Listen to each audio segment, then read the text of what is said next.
अस्सलाम वालेकुम। Conic section की रिवीजन कर लेते हैं।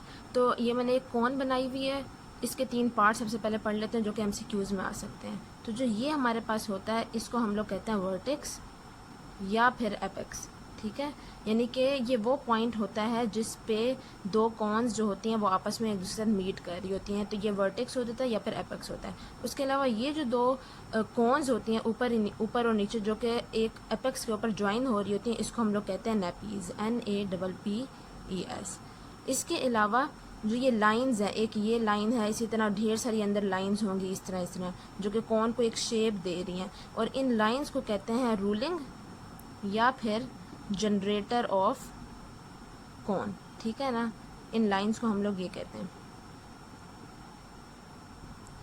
अब हम लोग सबसे पहले इक्वेशन ऑफ द सर्कल देख लेते हैं। अच्छा, सेकंड नंबर पर हम लोगों ने इक्वेशन ऑफ द सर्कल देखनी है, जिसके बाद बहुत ज़्यादा सवाल आते हैं। तो सबसे पहले हम लोग देख लेते हैं इक्वेशन ऑफ सर्कल, ठीक है। अब इक्वेशन ऑफ सर्कल के लिए सबसे पहले हम लोग देखते हैं कि सर्कल में दो मेन चीज़ें होती हैं, वो पॉइंट जो किसी भी सर्कल के इस सर्कमफ्रेंस के ऊपर एग्जिस्ट कर सकते हैं। लेट्स सपोज यहाँ पे एक पॉइंट है P, जिसको हम लोग कहते हैं कि ये XY है, ठीक है। सर्कल की थोड़ी शेप सही नहीं बनी, लेकिन ये सर्कल है। और ये हमारे पास एक सेंटर होता है सर्कल का, जिसको हम लोग कह देते हैं कि ये H और K है, यानी कि इसके जो कोऑर्डिनेट्स हैं वो हमारे पास हैं H और K। तो हम लोग डिस्टेंस फार्मूला के through equation of the circle बना सकते हैं कि नहीं। वो इस तरह कि D = अंडर रूट इनके बीच का डिस्टेंस, यानी इनके बीच का जो डिस्टेंस होगा बेसिकली वो हम लोग कह सकते हैं कि वो रेडियस होगा R, ठीक है। तो डिस्टेंस फार्मूला के थ्रू हम लोग इन दोनों का डिस्टेंस निकाल सकते हैं, और वो बेसिकली क्या होगा हमारे पास x माइनस h का square plus y minus k का स्क्वायर। ये हमारे पास किसके इक्वल हो जाएगा, डिस्टेंस के। और डिस्टेंस बेसिकली ये क्या है, असल में ये रेडियस ऑफ द सर्कल है, ठीक है। अगर हम लोग स्क्वायर लें दोनों की साइड के ऊपर, ठीक है, यानी कि हम लोग इस डिस्टेंस फार्मूला के और रेडियस के स्क्वायर लें तो ये इससे कट जाएगा, और हमारे पास R स्क्वायर जो होगा वो हमारे पास इक्वल आ जाएगा x माइनस h का square plus y minus k का स्क्वायर। तो ये हमारे पास बेसिकली कौन सी फॉर्म ऑफ इक्वेशन है सर्कल की, स्टैंडर्ड, ठीक है ना। This is basically standard form of equation, ठीक है ना, सर्कल की। तो उसके बाद दूसरे नंबर के ऊपर अगर हम लोग इस, यानी कि जो हम लोगों ने स्ट्रेट लाइन बनाई है, ठीक है ना, इस स्ट्रेट लाइन को अगर हम लोग इस कोऑर्डिनेट्स में डिवाइड करें तो ये हमारे पास एंगल हो जाएगा, ये हमारे पास कॉज ऑफ कोऑर्डिनेट होगा, ठीक है। और ये हमारे पास मतलब ये अगर R है तो ये R का मतलब एक कॉज वाला कोऑर्डिनेट है, यानी कॉज ऑफ थीटा, और ये हमारे पास साइन ऑफ थीटा है, यानी कि परपेंडिकुलर कोऑर्डिनेट। तो हम लोग इस पॉइंट्स को इस तरह भी लिख सकते हैं ना, यानी कि P जो हमारे पास पॉइंट है वो इक्वल हो सकता है R कॉज ऑफ थीटा के और R साइन ऑफ थीटा के। ये हमारे पास एक दूसरा पॉइंट हो सकता है, यानी दूसरी इक्वेशन है, दूसरी फॉर्म ऑफ इक्वेशन है, ये भी पूछी जा सकती है। तो ये जो दूसरी फॉर्म ऑफ इक्वेशन है इसको हम लोग कहते हैं पैरामेट्रिक फॉर्म ऑफ इक्वेशन, और ये दोनों सर्कल की इक्वेशन है, ठीक है ना। तो ये हम लोगों ने देखा कि इक्वेशन ऑफ सर्कल्स है हमारे पास, एक हमारे पास स्टैंडर्ड फॉर्म ऑफ इक्वेशन है, एक हमारे पास पैरामेट्रिक फॉर्म ऑफ इक्वेशन है। पैरामेट्रिक फॉर्म ऑफ इक्वेशन हम लोग जो रेक्टेंगुलर कोऑर्डिनेट्स हैं उसके थ्रू उसमें डिवाइड करके पॉइंट को निकाल सकते हैं ईजिली। अच्छा, अब हम लोग जो स्टैंडर्ड फॉर्म ऑफ इक्वेशन पढ़ी है उस स्टैंडर्ड फॉर्म ऑफ इक्वेशन के बारे में हम लोग कुछ चीज़ें देख लेते हैं। वो हमारे पास स्टैंडर्ड फॉर्म ऑफ इक्वेशन क्या थी, x माइनस h का square plus y minus k का square is equal to R, ठीक है ना, R स्क्वायर। अगर हम लोग देखते हैं कि जो ये हमारे पास दो कोऑर्डिनेट्स है ये हमारे पे रिप्रेजेंट कर रहे थे centre of the circle. Centre of the circle कहीं पे भी हो सकता है, यानी कि जो हमारे पास एक्स वाई प्लेन है, ठीक है, ये हमारे पास एक्स वाई प्लेन है। तो इस एक्स वाई प्लेन के अंदर जो हमारे पास ये सेंटर ऑफ द सर्कल होता है ये कहीं पे भी एग्जिस्ट कर सकता है। फॉर एग्जांपल यहाँ पे वो एग्जिस्ट कर रहा है H और K, ठीक है ना। फॉर एग्जांपल ये H और K जो कोऑर्डिनेट्स हैं ये ओरिजिन पे एग्जिस्ट करते हैं, यानी कि जो सेंटर ऑफ द सर्कल है वो ओरिजिन पे एग्जिस्ट करता है इस तरह, ठीक है। तो इसका मतलब क्या हुआ, H और K 0 हो गए। तो जब हमारे पास यानी कि MCQ आ जाता है कि जब हमारे पास centre of the circle exist करता है ऑन द ओरिजिन, तो हमारे पास जो इक्वेशन ऑफ द सर्कल होती है वो क्या बन जाती है, ये is equal to R square, यानी कि ये हमारे पास x square plus y square is equal to R square. ये भी हमारे पास इक्वेशन ऑफ द सर्कल है, लेकिन साथ कंडीशन क्या है, when centre of circle is at origin, centre of circle is at origin. तो ये हम लोग को याद रखना है।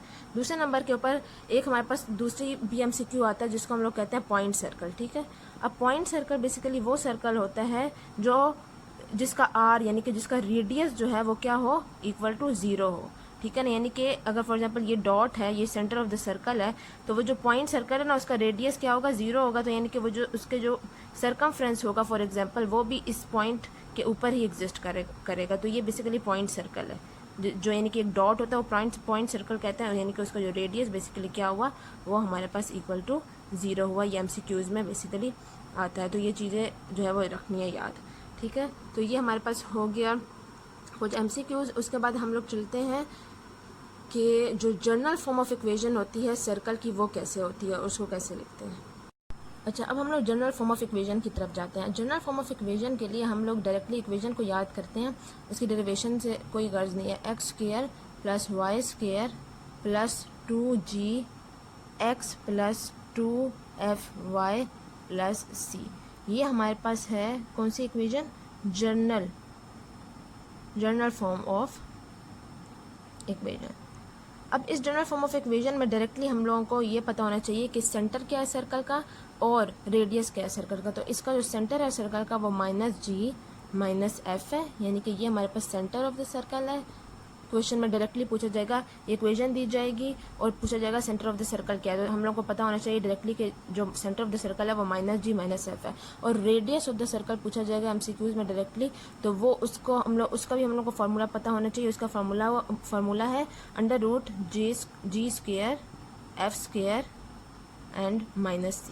ये हमारे पास क्या हो गया, रेडियस ऑफ द सर्कल हो गया, और ये हमारे पास सेंटर ऑफ द सर्कल, और ये हमारे पास general form of the equation है, ठीक है ना। अच्छा, अब दूसरी बात ये कि इसमें याद रखना है कि जो हमारे पास यहाँ पे कोफिशिएंट होना चाहिए और यहाँ पे जो कोफिशिएंट होना चाहिए वो हमारे पास क्या होना चाहिए, 1, और यहाँ पे भी 1 होना चाहिए कोफिशिएंट। ये बात याद रखनी है।